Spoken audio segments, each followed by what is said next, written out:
榫卯结构，我们引以为豪的文化瑰宝，不用一钉一铆就能让建筑物屹立千年不倒。尽管大飞机上的发动机不是我们的优势项目，但我们的榫卯结构却在其中举足轻重。这是为什么呢？我是百科全书火箭叔，今天我们就来了解一下这飞机发动机里面的榫卯结构。航天发动机比我们常见的涡轮风扇发动机常常被比喻为现代工业皇冠上的明珠，其输出功率十分惊人，小小的一台只有几吨重，却可以推动几十上百吨重的客机以接近音速来飞行。所以想都不用想啊，其内部结构一定十分复杂而精密，每一个零件之间的连接也肯定都是严丝合缝、固定紧密的咯。但你有没有在登机经过它的发动机时，意外听到过从里面传出来的哒哒哒哒的，有点像是金属碰撞的声音呢？就像是这段视频里面的一样。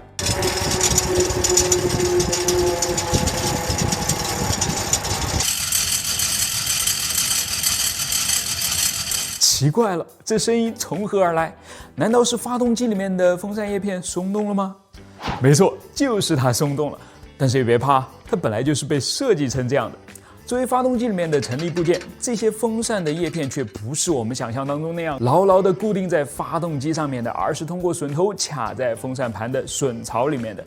最妙的是，它卡的也不紧，榫头和榫槽之间留有间隙，所以当风扇慢慢转动起来时，在重力的作用下，每片叶片在接近12点钟位置时，都会向轴心方向滑过去；等快要转到6点钟位置时，又朝与轴心相反的方向滑了出去。于是风扇叶片就在这样滑来滑去的过程当中呢，它们之间的凸台就相互碰撞在了一起，发出了如此这般清脆，或许还有一些瘆人的哒哒声了。这看起来还不如我电脑机箱里面的散热风扇来的牢靠，居然可以把我们带上云霄，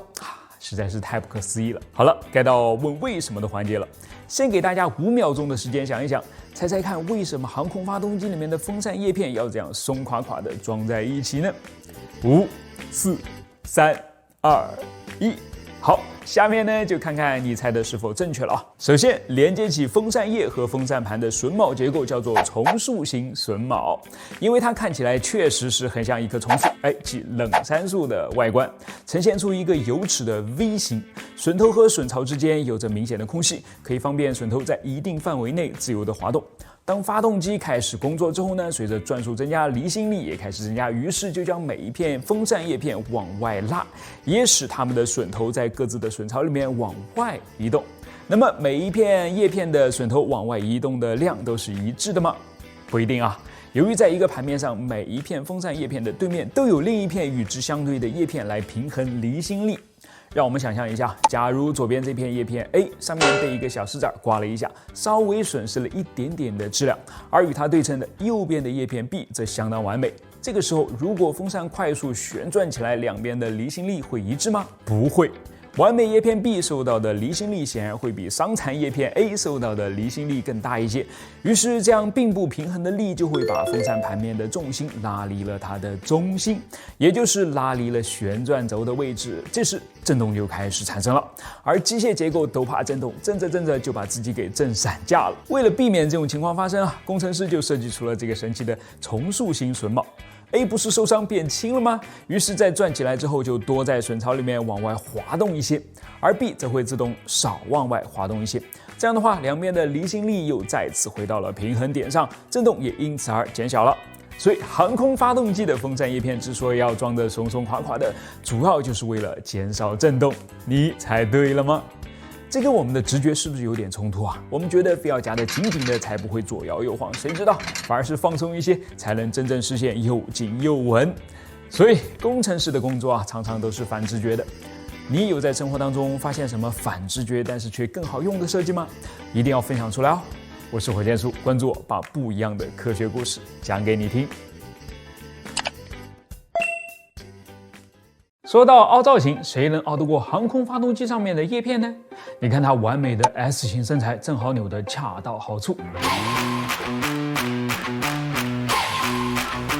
前几天往返新疆，又坐了好几趟飞机。每一次登机前呢，我都会对发动机多看上几眼，确实是很着迷啊。尤其是对那些弯刀状的叶片，实在是太好看了。所以有一个问题就蹦了出来啊，为什么航发的叶片都要扭成这样的 S 型呢？而且越新的发动机似乎叶片也扭得越厉害。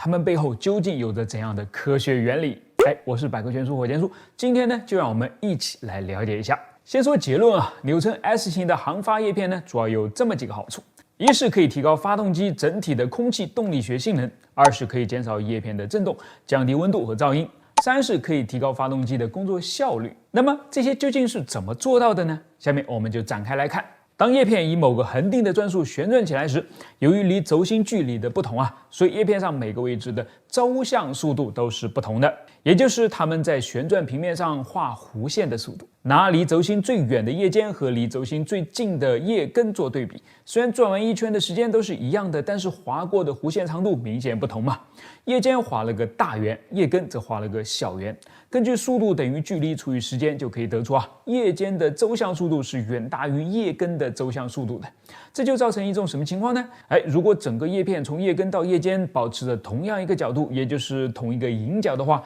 会让叶尖推出的空气远大于叶根所推出来的空气。换句话说就是叶尖所受到的空气压力是远大于叶根了。这种不平衡呢，会带来很多直接的后果，比如明显的震动、巨大的噪音和快速的升温等等。更严重的话，还会造成叶片断裂。所以工程师就让叶片扭曲起来，从叶根的大迎角逐渐变成叶尖的小迎角，这样就能够让叶根即使速度慢一点，还是可以跟叶尖推出差不多的空气了，整体就实现了一种平衡的状态。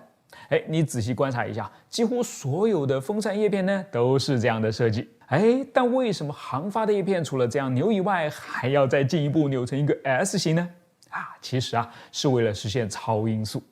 不是飞机的超音速而是叶片尖端的超音速。现代喷气式科技的发动机呢，为了获得大推力，其风扇叶片的转速是比较高的。跟我们刚才讲到的一样，即使叶根不超音速，叶尖肯定已经是超音速了。而超音速后会产生激波，激波则会带来更大的振动和阻力。怎么办呢？那就学机翼的样子嘛。你看看现代飞机，尤其是战斗机的机翼都是后掠的，就是为了把产生激波的速度极限往上升我们来简单解释一下，如果是个直翼，就像很多二战飞机那样的话，气流划过机翼表面的速度就跟飞机前进的速度正好相等了。这样一旦飞机的速度达到音速之后呢，激波便会立刻在机翼上产生，很不划算嘛。那如果我把机翼后掠或者前掠一下呢？飞机还是以同样的速度前进，但是来到机翼表面的气流却由于角度的产生被分到了两个方向上，垂直于机翼前缘的弦向气流和平行于机翼前沿的展向气流。既然是分解出来的，那这两者显然都会小于实际的气流速度，也就是飞机的飞行速度了。所以就可以让哪怕飞机已经超音速了，但机翼上的弦向气流还是不会超音速，于是激波的产生就被滞后了，飞机也就能够飞出更快的速度了。航发风扇上的 S 型呢，也起着同样的作用。其往前掠的造型明显就是为了提高超音速的宽容度的，而在尾巴处又要再勾一下的目的呢，则是为了减少被离心力甩出去的空气，使它们能够尽可能的集中到发动机的中心，提供最大的效率。最后一点则跟航空发动机的类型有关了。准确点说喷气式客机用的发动机呢，叫做涡轮风扇发动机，其贡献出最大推力的部分，并不是经过核心燃烧后所喷出来的空气，而是围绕着核心从旁边经过的那些被风扇吹出去的空气了。所以你看这个大风扇呢，实际上要起两个作用，一个是在中间为发动机的核心提供空气，另一个是在周围为旁路提供空气。两者的用途完全不同，因此对气流的要求也是完全不同的。进入到核心的空气，为了让后续的压气机、燃烧室和涡轮机能够高效工作，必须要创造出直接气流，而进入旁路的空气则没有这个必要了。这也就是为什么航发风扇几乎在中间快要扭平了的另外一个原因了，为的就是在这儿让气流更直接的通过。好了，我们最后来总结一下，航发风扇为什么要扭成 S 型呢？一是为了让叶尖和叶根推出的空气大致相等，二是形成一个超音速的翼型，减少激波带来的影响，三是能够让更多的直接气流流入到发动机的核心里面。你记住了吗？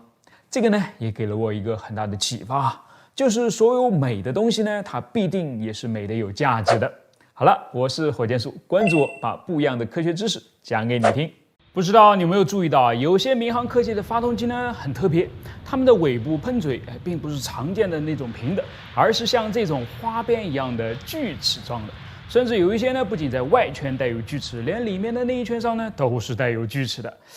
所以问题就来了，这究竟是为什么呢？我是百科全书火箭叔，今天我们就来了解一下。显然它不是为了好看的，尽管我个人认为它的确比平淡无奇的普通喷嘴呢要更好看一些，但其实它的作用是为了降噪。怎么降呢？为了说明这点我们必须先要来了解一下造成航空发动机噪音的主要原因是什么才行。简单来讲主要就是由于两种速度差异巨大的空气在混合时会发生强烈的摩擦，这种摩擦呢会制造出湍流，而湍流则会带来噪音了。所以你看如果两种空气在混合时的速度差异越大呢，那么摩擦自然就会越大，由摩擦所造成的湍流也势必更大的湍流，当然就带来了更大的噪音嘛。喷气式发动机的工作原理呢，就是通过把前方自由流动的空气吸入到自己的核心，在加压燃烧后猛烈的向后喷出，来制造出反作用力，将飞机推动起来的。所以由它的喷嘴所喷出来的空气速度呢，就自然要比周围的空气速度快上很多。根据我们刚才说过的原理在这两种空气混合摩擦之后，其产生的噪音自然十分惊人了。我在上大学的时候呢，学校附近还有一座军用机场没有搬迁，所以一旦他们开始训练，我们就要做好接受噪音的准备了。经常课上到一半，一架呼啸的飞机从头顶的低空这么飞过去，就把所有的声音都淹没得干干净净了。年轻的老师会继续撕心裂肺的大喊，而经验老道的老师呢，则会停下来，慢慢的端起泡着菊花枸杞加胖大海的茶杯，轻轻的嘬上一口，享受着难得的片刻清闲但是附近的居民就不会这么淡定了。所以放眼全世界随着民航业的发展，对降低喷气式发动机噪音的呼声呢，也越来越高了。那么请问如何降低你刚才一定认真听了所以知道只要降低发动机喷出的空气的速度就好了。但是根据推力公式，推力 F 等于发动机出口处的空气质量流量乘以速度，减去入口处的空气质量流量乘以速度来看呢，在不能提高空气质量流量的前提下，如果减小喷气的速度推力也会大大减小的。是噪音是减少了，但剩下的推力还能不能再推动飞机呢？这可就不好说了那你也许会说，咱们能不能把空气质量流量加大，以平衡减少的喷气速度呢？可以的螺旋桨飞机就是这么干的你看它巨大的螺旋桨在旋转起来之后，就形成了一个虚拟的进气口，一次能够吞下一大口的空气。虽然往后推出的速度呢并不是很快，但也依然能够提供足够的推力。那喷气式发动机也这样干不就好了吗？把进气口加大，吸入更多的空气，再把它们以较慢的速度给喷出去，可以吗？实际上是不能这么干的，因为单纯的喷气式发动机效率是很低的。它通过将燃料与吸进来的空气混合燃烧，制造出高速的气体，然后再喷出，带来推力。所以吸进来的空气越多所需要混进去的燃料也越多才行。然而在把这些燃烧后产生的高温高速气体喷出时，其中却只有高速是我们用得上的，高温完完全全就浪费掉了，它白白带走了很多的能量而且喷的越多呢，浪费的还越多。航空公司怎么受得了？他们巴不得一滴燃料都不浪费才好呢，反倒是军用飞机不那么在乎而已。所以在民航发动机那边呢，他们真的是希望被吸进燃烧室的空气越少越好那就很矛盾了，喷的气少了，速度就不能慢速度慢不了，噪音也小不了怎么办？幸运的是这种矛盾呢，很快就被材料科学和工程设计的发展给解决了。人们设计出了更大也更耐久的风扇，并把它装在喷气式发动机的涡轮上，就变成了如今的涡轮风扇发动机了。它是这么工作的在喷气式发动机的前面呢，再扣上一个大风扇，只有进气口中央的一小部分的空气再通过风扇后进入到喷气发动机里面，我们也可以把它叫做是发动机的核心。在加压混合燃料燃烧喷射之后呢，它把大量的能量都用来推动尾部涡轮的旋转了，而涡轮轴是连着前方的大风扇的，于是大风扇呢就快速的旋转了起来，将通过它的空气加速推向后方，从发动机核心的外面、发动机外壳的里面夹在中间，这么就被喷了出去。由于根本就没有燃烧所以相比起核心所喷出来的空气呢，是既凉又慢的。但是它质量大所以提供的推力也很大，而且它不热嘛，所以浪费的能量也很少嘛，效率也就相应的提高了。还有一个很关键它速度慢了，跟周围空气混在一起时的摩擦也小了，噪音自然也就低了。所以你看啊，现在的民航发动机呢是越造越大，其实并不是把核心变得更大，而是想了法子把前面的风扇变大而已，好让更多的空气从核心的旁边被吹出去，带来更高的效率和更好的降噪。它们叫做高庞路比发动机。装在波音747-8和波音787上的发动机呢，都是这样的。好了，到了现在，民航客机的发动机噪音确实已经比以前小了不少了。